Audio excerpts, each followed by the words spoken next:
that part there bothers me a little bit because you are greeted. Why do you keep bringing that up? That's where I went to immediately and I was like, man, how selfish must I have been at that point, thinking that I would come into a marriage and I would receive so much more than I had to give. I don't think I realized how much of a serving heart I would need. One, as a husband, and then two, eventually as a father. Yeah.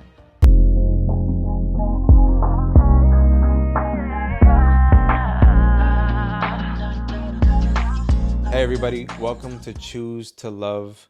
We are the Justinianos. This is my wife of almost 13 years, Tainara. I am Jonathan, and today we're choosing to tackle the topic of selfishness.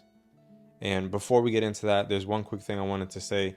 Subscribe to the channel because it helps us know if the content that we're creating is beneficial to you, but it also helps spread the news, the good news of Jesus, and then we get a chance to share the message with other marriages and strengthen families and marriages as well.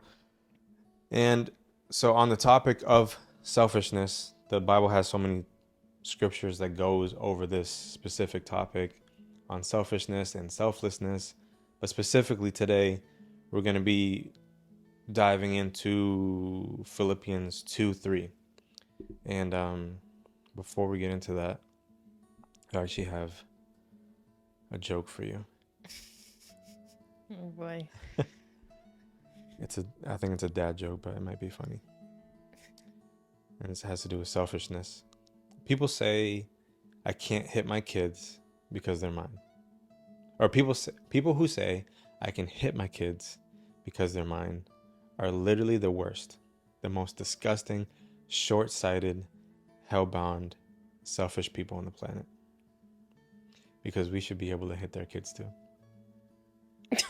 What? I didn't get it. You know, like there's just like those bratty kids out there, Oh. and you want to hit them as well. That's not a good one. All right. Philippians 2:3. So it says, "Do nothing from selfishness or empty conceit, but with humility of mind, regard one another as more important than yourselves." Again, that's Philippians chapter 2, verse 3. Filipinos. Filipinos 2:3. Yeah, so this is a tough one. This is a tough subject because it really makes you stop and think. I think everybody's selfish, right? We all wake up and the first thing we're thinking about is ourselves. What am I gonna eat? Oh, I'm hungry, and which is normal, but I think it's harder for us to have a heart of service for other people. It's much easier to just think about what's good for you, what's convenient for you. And the important thing is we need to think about our selfishness in our relationship, just like we think about our relationship with God. You shouldn't be selfish with our relationship with God. We're not going to Him and asking, when are you going to fix my problem? When are you going to bless me? But instead we say, your will be done, because we know He loves us and He's going to take care of us.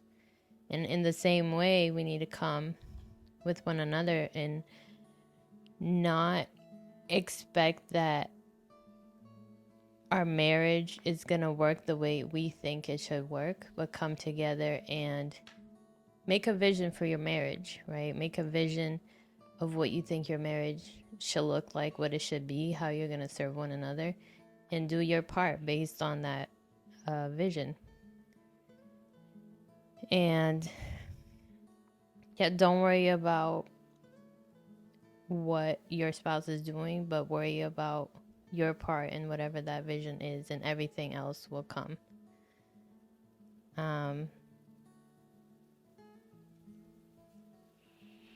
Can I tell you what popped in my Yeah. head? So there was like so many things that came to my mind, like always. It just like flooded. And then I tried to pick the ones that really stood out that I could hone in on, so I didn't have to talk about so many things. But there was essentially like three things, Mm-hmm. and the first thing I thought of was like what you just said. We're selfish. Like people, Yeah. everybody's selfish, Right. and we're born selfish Yeah. because the first thing that a baby asked for, that the kids asked for, was like they cried for milk. Mm-hmm. They were hungry, so they cried because they wanted something, not because they wanted to give you something. Like, thanks for birthing me. Thanks for getting me out of this. Um, but then also the world teaches us to be selfish. Like Absolutely. everything in life, like is in contradiction to what the Bible teaches, because Satan wants us to follow the complete opposite of what the Bible says. And so when the world tells us, how do I feel? So how do you feel about your emotions? How do we look? Our appearance? What do we want? Our desires? And what are others thinking about What us? are others thinking about us? About me? Everything's me, me, me, I. Yeah. And love itself can't be selfish. Right. It's not selfish. And the ultimate example of that, like we're talking specifically about selfishness, Mm-hmm. but to combat selfishness is being selfless. And Right. the ultimate example, the person that we need to exemplify in everything that we do, Jesus was the best example of selflessness. Mm-hmm. And so like the verses to combat Philippians 2:3, or not to combat, but to, will combat be the right word? What? Because it's saying do nothing out of selfish ambition. Not to combat, but to on top of it. So how then do I not be selfish? And Matthew 20, where Jesus tells everybody, like, I didn't come to be served, I came to serve. So Mm-hmm. we, by serving you as my wife, that's how I can combat the selfishness that I have by nature. And then I thought about like when we first got married, or even before we got married, like I thought about our lives before. Yeah. Mine specifically, because obviously I knew my life better.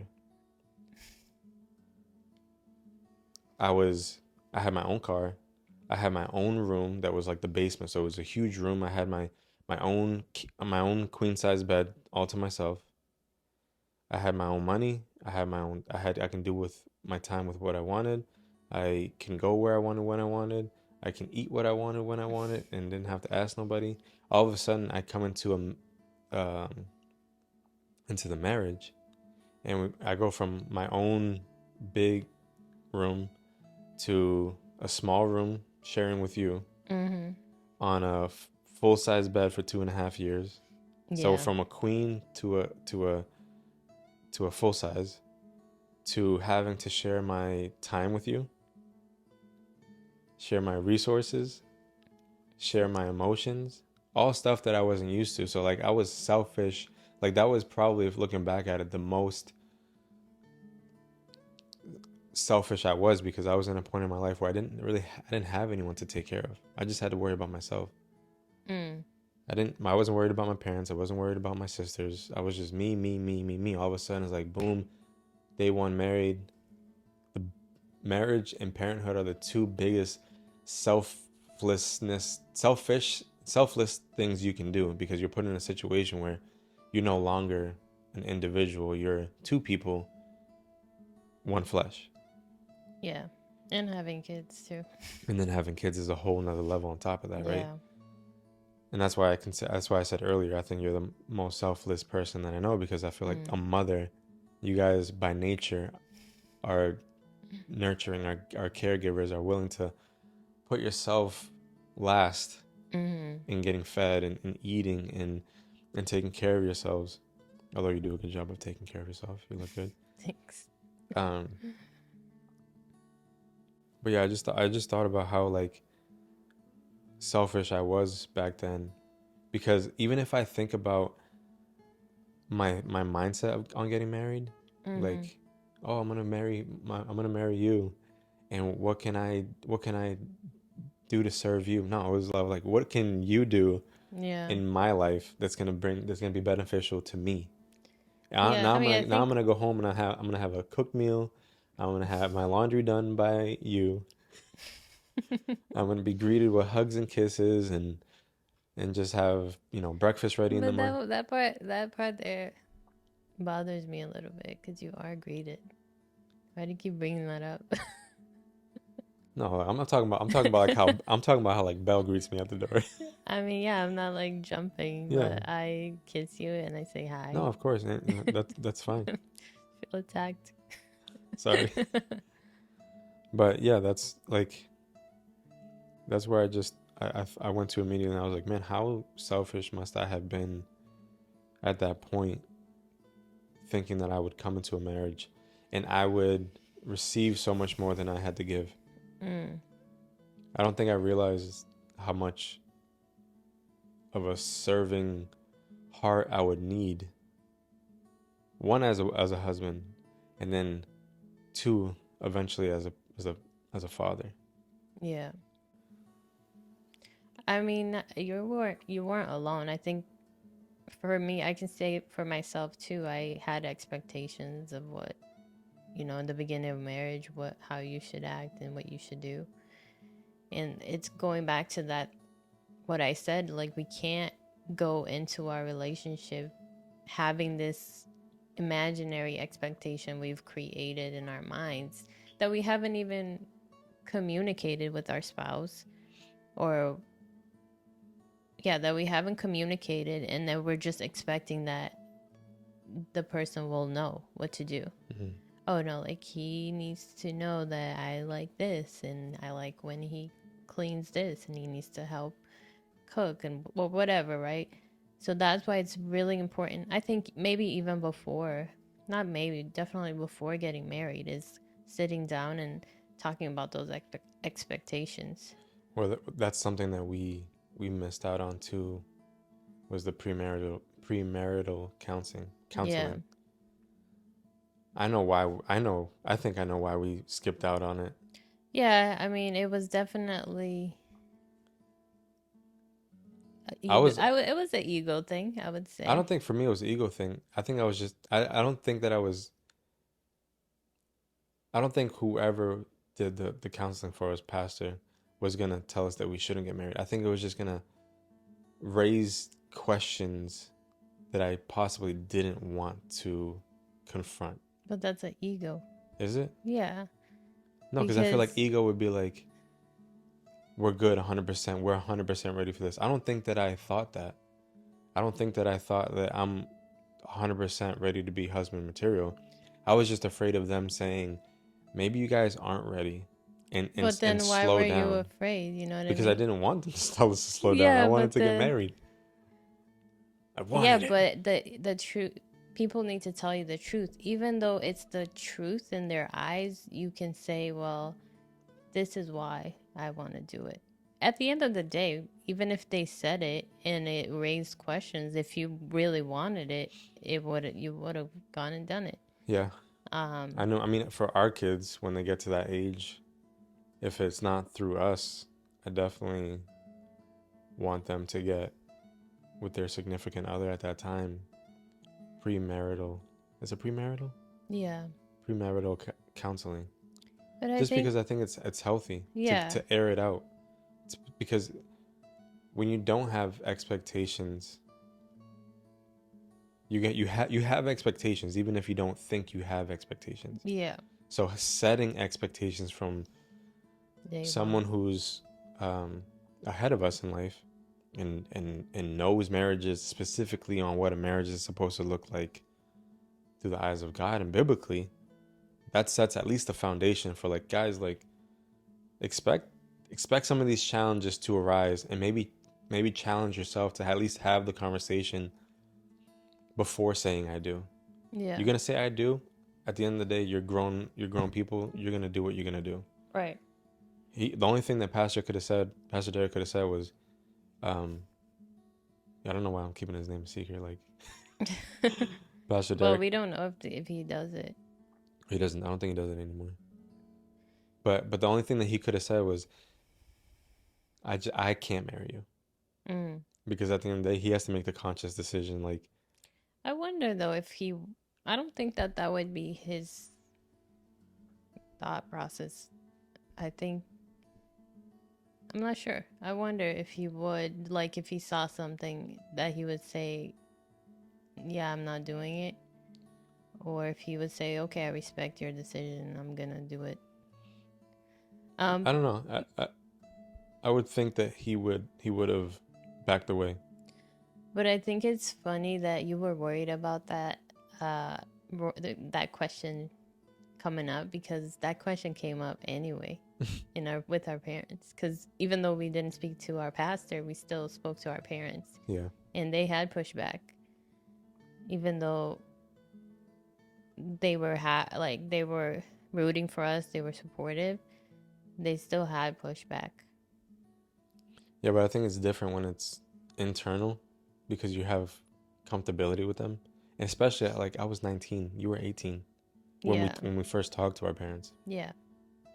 What 19-year-old is going to be like, "Oh, mom and dad, you're so right. I should." Mm-hmm. No, I was probably going to be like, "Come on, like I want to marry this girl. Like I love her." That's how you Any talk. yeah. Anything, please, just anything to Come a long way. yeah. Nice deep voice now. Anything to convince them that I Mm. was ready to marry you. I mean, ultimately we got married, and the rest is history. You know, almost 13 years, 13 years ago.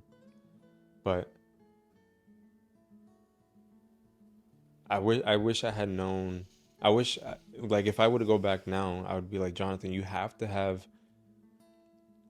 get rid of as much selfish ambition, self receiving love that you want, and be ready to give way more than you're ready to receive. Mm. Because by actually giving, you receive back what you don't even understand that you need. Yeah, absolutely.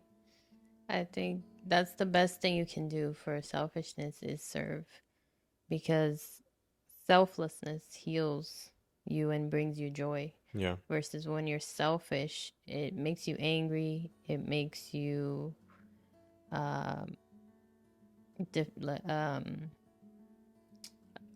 easily offended. It makes you paranoid sometimes because you're like, oh, but what does he think about me? What does she think about me? Uh, so, and it's not to say that being selfless or not being selfish is not taking care of yourself because it is very important to take care of yourself, Yeah. nourish your body. It's just the obsession with self. It's your mind having control of you and not you having control of your mind. Yeah. And I also think that you can be selfish even if it's a selfless act. And Yeah. maybe you don't want necessarily like the reciprocation of the same exact thing back, but maybe mentally, and I feel like I can speak specifically to me on this. I don't know if you feel like this, but even doing something without getting any sort of reciprocation back on affirmation by words, like simply just doing it. So you're saying like if someone was like, "Wow, thank you so much for doing that. That was really kind or really sweet," Yeah. because that's an Yeah. affirmation. Just like simply doing it. Just doing it Just because doing it because you I love you that's your yeah. and I want to see you happy and I want to do the best for you. And knowing that you are happy, you seeing me go out of my way to do certain things, little things or big gestures, will speak enough to your heart to be able to then come back and Yeah. reciprocate it when needed, out of no selfish ambition either. So it's like selfless act, selfless act, selfless act. And that's just a continuous cycle of like us doing things for one another simply out of the love that we have for one another and of having a true servant's heart. Yeah. It's so funny though. Like, yes, I feel like I was selfish too and still am. But to hear you say that and then to think back, like, obviously, we weren't perfect and we had a lot to learn in the beginning of our marriage. But I never saw you as like a selfish person. I always saw you very much so as like a serving person, serving husband, because you always were, concerned for our future, Mm. financial, making sure that was taken care of. Maybe it's because I'm in my own mind. Yeah, I mean, yes, like I think we all have our moments of selfishness in the sense of like, oh, I'm gonna do this so I can get this, right? Yeah. Because it's just easy. It's an easy feeling.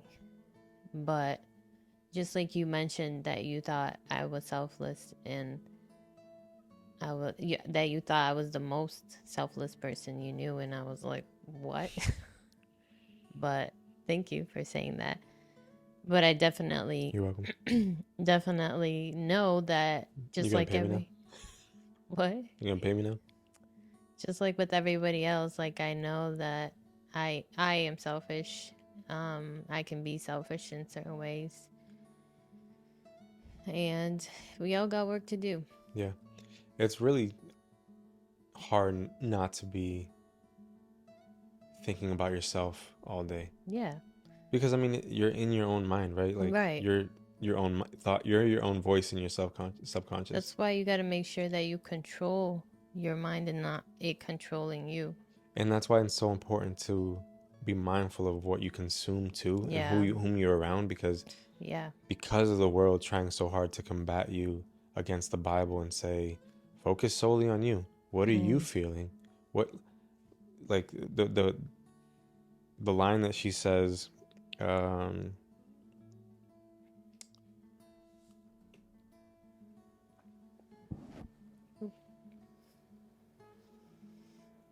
she says something along the lines of, Or he. huh? He. He says something along the lines, I just had it too.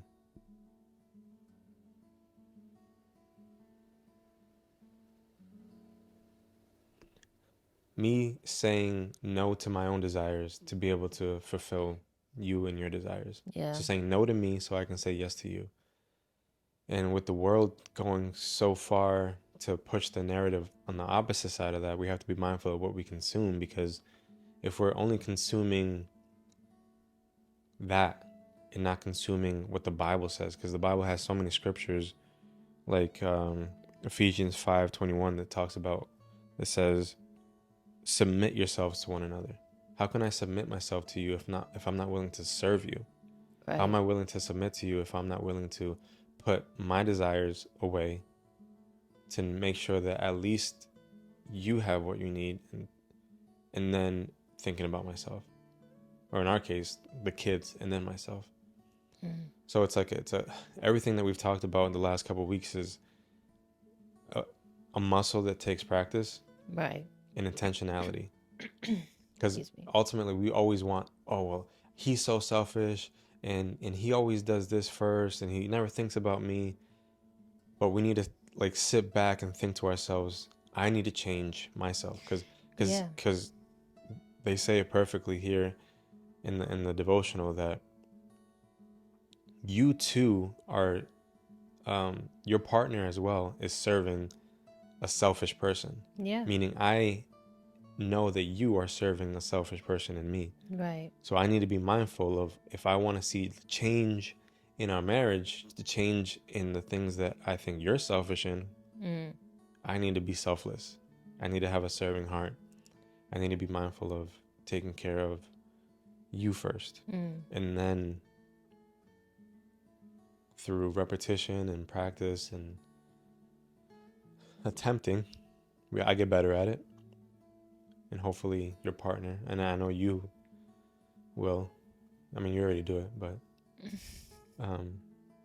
they'll reciprocate it back. Yeah. Isn't it funny though that when we're like, oh, he's so selfish, he doesn't do this, doesn't do that, but that in itself is being selfish Yeah, because you're thinking because we're about you. thinking about what he does for me Yeah. versus like, okay, what do I do for him? Like, did I stop to think about that? Am I serving him in the way that I want to be served too? Mm-hmm. But doing so in a not selfless way, not thinking about what he's gonna give back to me. Yeah. Yeah. And then I wrote a couple things to combat selfishness, but I think the three that like really stick out to me was immediately just like serving, have a heart of a servitude. Is that a word? Have a heart of serving one another. A heart of service. A heart of service. Compromise, practice forgiveness, and don't say the little things of like, well, I do this for you. Get rid of that vernacular. Get rid of that vocabulary, because that's not helping anything. Right. But above all, Jesus was the ultimate example. Served everybody, did the ultimate sacrifice, and he definitely is and was. But there's a lot of examples in the Bible too, and I mean, Paul is a perfect example of that too. Excuse me. Especially because of his beginning, right? Of his life, and then the transformation that love did for him. Mm-hmm. And wanting to save so many people in eternity, and devoted the rest of his life to serving. That's love. To putting himself in positions of martyr and potentially being killed for.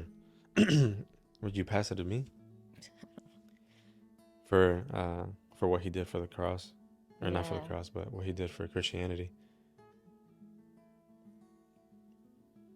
Yeah. Challenge. Yeah. Just thinking about if I had anything else to add. I don't know if we have any more time. Yeah. So what's the challenge? Okay, so this week, like I said earlier, remember that your spouse also has the challenge of loving somebody who's selfish, yourself.